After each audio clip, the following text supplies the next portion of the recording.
Tony from her Homestead Skills, and today I'm going to discuss a new phenomenon. Well, I guess actually it's an old one, but it's resurging, and that is protests in Canada. And this one is not the truckers, but and does not have the steam that's associated with the truckers' protest, but it's building, and who knows where this one will end up. And this one is the farmers of Canada, and they apparently this past weekend, and I wasn't aware of it. Had I been, I probably would have ended up at their final destination, which was not too far from me. I could have made it there, but Mark was away for the day anyway. He had had previous plans, and I think had he not, he may have been interested in going to this, because this is something that he takes an interest in. And this was a farmers' protest in support of what's going on in the Netherlands, but it is based on the same issues that the Netherlands are having, and that is a reduction in nitrogen and ammonia emissions. And the proposed reduction in the Netherlands, I believe, is up to 50%, whereas in Canada they are proposing a 30% reduction, which is still very difficult, and it is imposed from above as opposed to sitting down with the farmers and discussing means of achieving that without too much disruption, as well as being mandated from the top down and expected to be adhered to by the farmers. The farmers are also expected to make up for shortfalls in food production that other countries are having difficulty with. So I don't understand how they can have both of those at the same time. And on top of that, there have been tariffs placed on Russian fertilizer in Canada, and Canada is the only one of the G7 countries that have put up a tariff. I believe it's 35% on Russian fertilizer. No other country has done that. So on top of the mandate to reduce nitrogen and ammonia emissions, there is an increased cost in fertilizer. And there is the demand or the expectation that they should still be able to produce as much food as they have been in the past. Now, all these climate supporters still seem to be under the illusion that this only affects the meat industry, meaning your beef and your pork and chickens and eggs, whereas in fact it affects every vegetable and corn crops and wheat crops and soybean crops, which are pretty much a standard. It will reduce those crops, so it will reduce products that are taken to market for even the vegetarians. So once they begin to realize that it is not strictly an issue that those that eat meat will have to deal with, but basically anyone that eats anything will have to be faced with increased prices, shortages right across the board. So people wake up. Wake up. Now Canada has begun their farmers' demonstrations, and I would suggest to you that this is only the beginning, and this one they claim was in support of the Netherlands, but we have our own issues. And apparently they did end up in Ottawa, and a quiet, peaceful demonstration. I think a few people were ticketed, but nothing huge. Among the locations are Vaughan, Toronto, Ottawa, Edmonton, Calgary, Winnipeg, and Vancouver. And that's quite extensive. That's basically right across Canada. So, and as I said, in close by to where I am would have been the towns of Innisfil, Newmarket, Barrie, Orangeville, Oshawa, Bowmanville, Ajax, Milton, Cambridge, Uxbridge, Hamilton, Burlington, Oakville, Mississauga, and Toronto being planned, and at the end gathering at Vaughan Mills. Now, Vaughan Mills was where the truckers' protest gathered last winter as well, and where Mark and I attended, and it was very cold that day.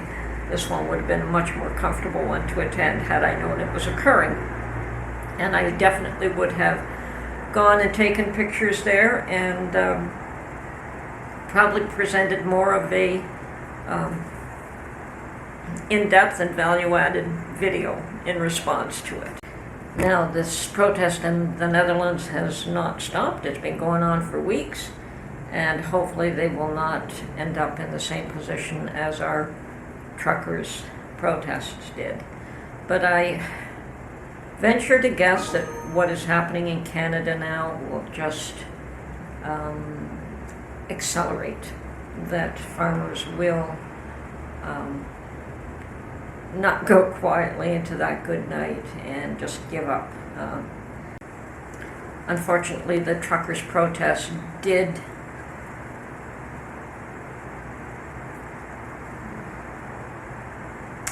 get a lot of support from the environmentalists, and they blame the truckers, but I guess a lot of people don't understand that where their goods and services come from, where their supplies come from, and they were just concerned about Canada the good being portrayed in the light that it was, and I would suggest to you that Canada the good is a misrepresentation of the reality of the situation here. There are just as many equal and opposing viewpoints here as there are everywhere else.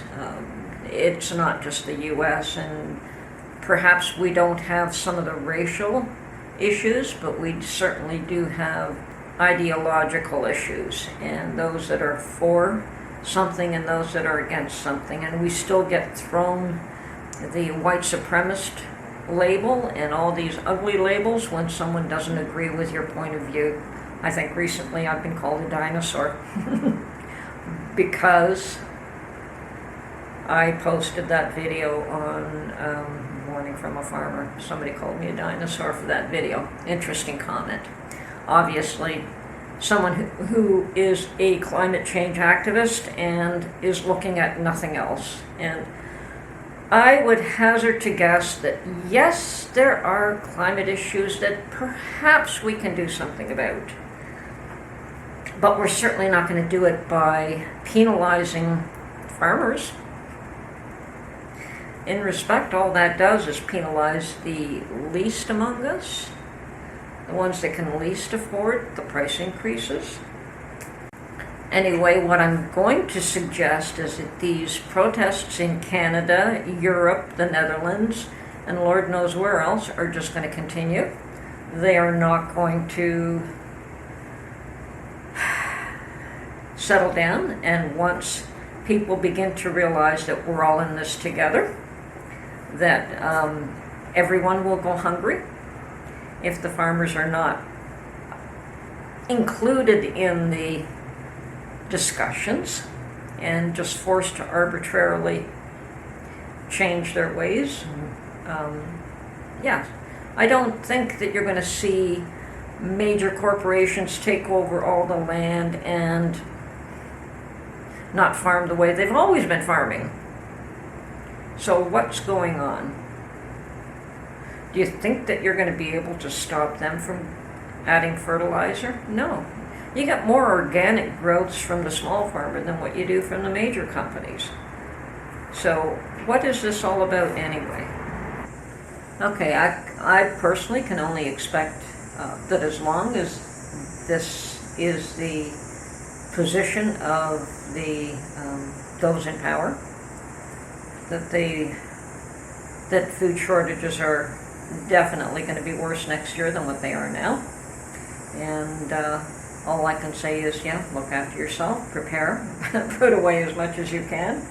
You don't know how long and how deep this is going to be. It does appear as though we're headed for not only a recession, but a depression. I think we're already in a recession, and in order not to use that word, they changed the definition in the US. Pretty slick, if you ask me. But yeah, it's we're there. House prices are falling with the increase in interest rates in order to slow down runaway inflation. Now, anyone that bought a house recently is going to take a very serious loss on them, and hopefully we'll see if they can even hold on to them at this point. I am a little bit afraid for the farmers of the Netherlands that their protest has gone on for a few weeks now, and it probably is going to get a little bit uglier before it's over. That has been the case here in Canada, and I don't expect it to be that much different over there. And but I don't expect that that'll be the end of it there any more than it is over here. And eventually people will learn that how to avoid the difficulties and still make their voices heard. And at this point, their voices are not being heard, and that is the issue. They can protest and protest and protest, and their voices are not being listened to, and that has to change. And I will be trying to pay closer attention to what's going on, specifically in my country, because it started here, and I don't expect it to end overnight. Anyway, this is Tony from her Homestead Skills, and we'll catch you on the next one. Bye for now.